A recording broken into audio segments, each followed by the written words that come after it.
ప్రజలకు మరింత దగ్గర అవ్వాలి. ప్రణాళికలు సిద్ధం చేసి ఆ ప్రణాళిక పైన మహానాడులో చర్చించాల్సిన బాధ్యత మనందరిపైన ఉంది. పార్టీ మరొక 40 ఏళ్ల పాటు నడిపించడానికి అవసరమైన కీలక నిర్ణయాలు మనం ఈ మహానాడు వేదికగా చర్చించాలి. తెలుగువారి ఆత్మగౌరవం పార్టీ మూల సిద్ధాంతం. దీంతో పాటు మారుతున్న ప్రజల అవసరాలు తగ్గట్టుగా పార్టీలో కీలకమైన విధానం తీసుకుని రావాల్సిన అవసరం చాలా ఉంది. కాలం మారుతున్నాయి, ప్రజల అవసరాలు మారుతున్నాయి, వాళ్ళ ఆలోచనల విధంగా మనం నడవాల్సిన అవసరం ఉంది. అన్న ఎన్టీఆర్ హయాంలో ఆత్మగౌరవం అనే నినాదంతో నియంతృత్వాన్ని మనందరం తరిమికొట్టాం. మన చంద్రన్న హయాంలో ఆత్మవిశ్వాసంతో తెలుగు ప్రజల భవిష్యత్తుకు పునాది మనం వేశాం. ఇప్పుడు అదే స్ఫూర్తితో ప్రజలకు, పార్టీకి, కార్యకర్తలకు మంచి భవిష్యత్తు అందించాలన్న లక్ష్యంతో సరికొత్త నినాదాన్ని రూపొందిస్తున్నాము. దీనికోసం 6 శాసనాలు నేను ఈరోజు మీ ముందు ప్రతిపాదిస్తున్నా. నా తెలుగు కుటుంబంలో భాగంగా ఈ 6 శాసనాలు ఉంటాయి. మొదటిది తెలుగు జాతి విశ్వఖ్యాతి, 2 యువగలం, 3 స్త్రీ శక్తి, 4 పేదల సేవల్లో సోషల్ రీఇంజనీరింగ్, 5 అన్నదాతకు అండగా, 6 కార్యకర్తలే అధినేత. ఇవి మన 6 శాసనాలు. మొదటిది తెలుగు జాతి విశ్వఖ్యాతి. నేడు దేశంలోనే తెలుగుదేశం వల్ల తెలుగు వాళ్ళకు ప్రత్యేక గౌరవం, గుర్తింపు వచ్చింది. ఆనాడు అన్నగారిని బర్తరఫ్ చేస్తే ఢిల్లీలో మెడలు వంచి తిరిగి ముఖ్యమంత్రి అయ్యారు అన్నగారు. అదే తెలుగు జాతి పౌరుషం. తెలుగు వారిని ప్రపంచంలో పెట్టింది మన చంద్రన్న. కులం, మతం, ప్రాంతం అతీతంగా అన్ని రంగాల్లో ప్రపంచంలోనే నంబర్ 1 స్థానంలో తెలుగు జాతి ఉండాలి. అన్ని రంగాల్లో మన తెలుగువారు ముందు ఉండాలి. ఇది ఎజెండాగా పెట్టుకుని మనందరం పని చేయాల్సిన అవసరం ఉంది. రెండోది యువగలం. తెలుగుదేశం పార్టీలో యువతకు పెద్ద పీట వేస్తున్నాం. వేదికమైన మీరు చూస్తే అర్థమవుతుంది. మొన్న జరిగిన ఎన్నికల్లో 164 శాసనసభ్యుల్లో 88 మంది మొదటిసారి గెలిచిన శాసనసభ్యులు ఉన్నారు. క్యాబినెట్లో కూడా తీసుకుంటే 25 మంత్రులకి ఏకంగా 17 మంది మొదటిసారి మంత్రులుగా కూడా నియమించారు గౌరవ జాతీయ అధ్యక్షులు చంద్రబాబు నాయుడు గారు. సీనియర్ని, జూనియర్ని గౌరవిస్తాం, పనిచేసే వాళ్ళని ప్రోత్సహిస్తాం. గత ప్రభుత్వంలో ఒక HSBC, Franklin Templeton, Amar Raja జాకీని తరిమేస్తే మన ప్రభుత్వ అధికారంలోకి వచ్చిన తర్వాత TCS, LG electronics, NTPC, BPCL, Reliance CBG, Arcelor Mittal ఇలా అనేక పరిశ్రమలు ఆంధ్ర రాష్ట్రానికి తీసుకొచ్చాం. మెగా డిఎస్సి ప్రకటించాం. ఈ మెగా డిఎస్సి ద్వారా 16,347 ఉపాధ్యాయుల పోస్టులు వచ్చే నెల జూన్ మాసంలో కూడా మనం భర్తీ చేయబోతున్నాం. ఇంకా యువతకు 20 లక్షల ఉద్యోగాలు కల్పించే లక్ష్యంలో మన ప్రభుత్వం అడుగులేస్తుంది.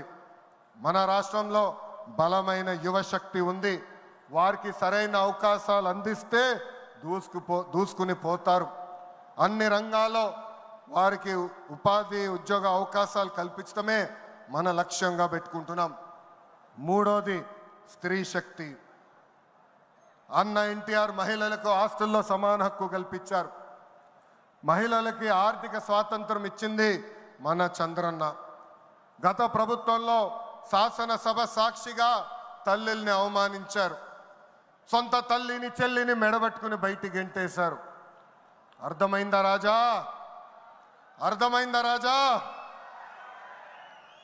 ఉద్యోగ ఉపాధి అవకాశాల్లో మహిళలకు రిజర్వేషన్, మహిళలకు విశ్వవిద్యాలయాలు, దీపం పథకం ఇచ్చింది తెలుగుదేశం. రానున్న రోజుల్లో మహిళల్ని మరింత బలోపేతం చేసి స్త్రీ శక్తి ద్వారా మనం కృషి చేయాలి. పార్టీ పదవుల దగ్గర నుంచి అన్ని రంగాల్లో మహిళల్ని సమానంగా బాధ్యత, భద్రత కల్పించాలి. ఈరోజు నేను కొన్ని విషయాలు మీకు చెప్పాలనుకుంటున్నా. చట్టాలు శిక్షల వల్ల సమాజంలో మార్పు రాదు.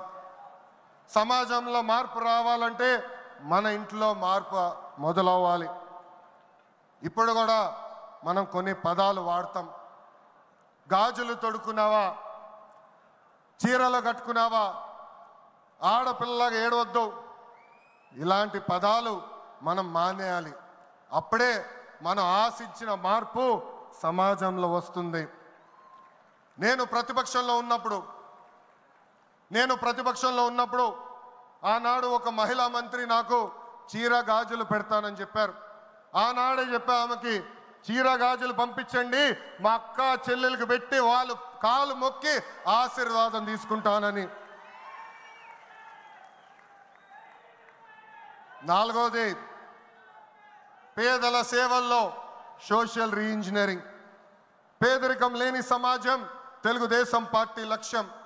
2 రూపాయలకే కిలో బియ్యం, జంతా వస్త్రాలు, పక్కా ఇల్లు, పెన్షన్ ఇచ్చింది అన్న ఎన్టీఆర్. చాలని పెన్షన్ 5 రెట్లు పెంచారు. 200 రూపాయల నుంచి 1000 రూపాయలు చేశాం. ఒకే సంతకంలో 1000 రూపాయల పెన్షన్ని 2000 చేశాం. ఇప్పుడు ఏకంగా భారతదేశంలో ఏ రాష్ట్రంలో ఇవ్వని విధంగా 4000 రూపాయల పెన్షన్ మన చంద్రన్న అందిస్తున్నారు.